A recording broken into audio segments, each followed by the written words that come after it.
my dear children. Welcome back to our science class. How are you all? Are you all doing good? Okay, do you remember which lesson we are studying now? We are studying the lesson light and the shadow.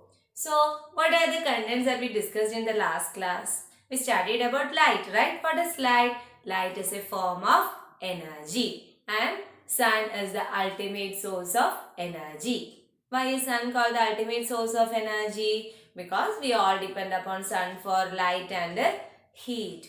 Then we studied about the sources of light, that is natural source and artificial source. Which is a natural source? I already told you it is the sun. Then artificial sources like CFL, tube light, all this also we use for getting light. Then we studied about luminous and non-luminous objects. What is a luminous object? Yes, an object that can produce its own light. Then the objects which do not have their own light are called non-luminous objects. Then I told you that light always travel in a straight line. Do you remember? Light travel as rays and they always travel in a straight line. Then I told you that light can be reflected. Light is getting reflected back when it falls on a shining surface or smooth surface. That process is called a reflection. Okay, so these are the topics that we already covered and I know that you all have studied the topics well. So we will continue with the next topic. So today we will be discussing about transparent objects, translucent objects, opaque objects and a shadow. So first let us go to transparent objects.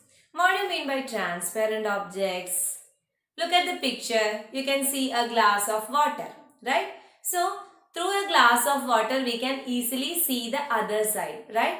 Or if we take a plain glass, through the glass we can see the other side also. So how is it possible? This is because these objects can allow light to pass through them. That is, light can pass through them and emerge to the opposite side. So this is how we can see the other side. So such objects are called transparent objects. That is, objects which allow light to pass through them are called transparent objects.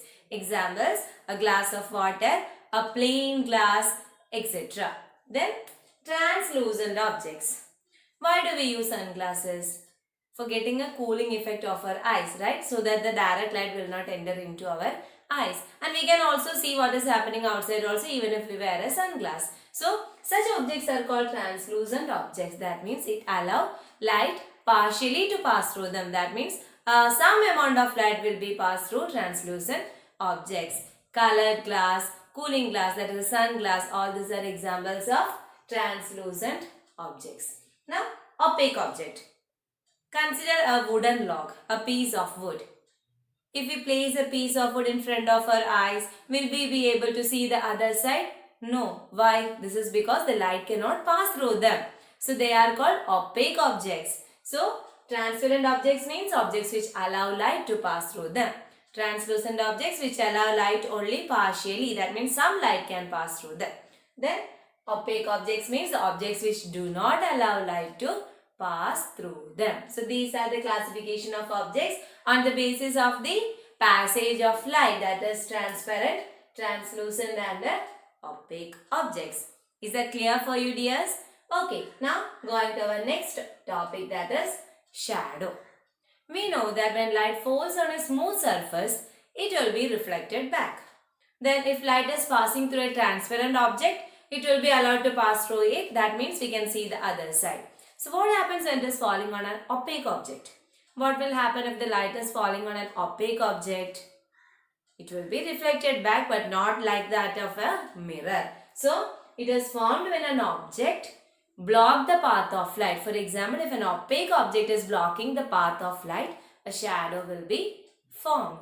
A shadow is always formed when an object blocks the path of light. That is how a shadow is formed. And there are some essential conditions for the formation of a shadow.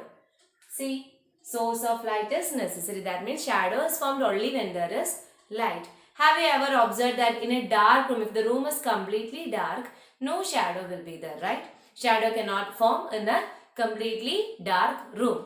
For the formation of shadow, the source of light is needed.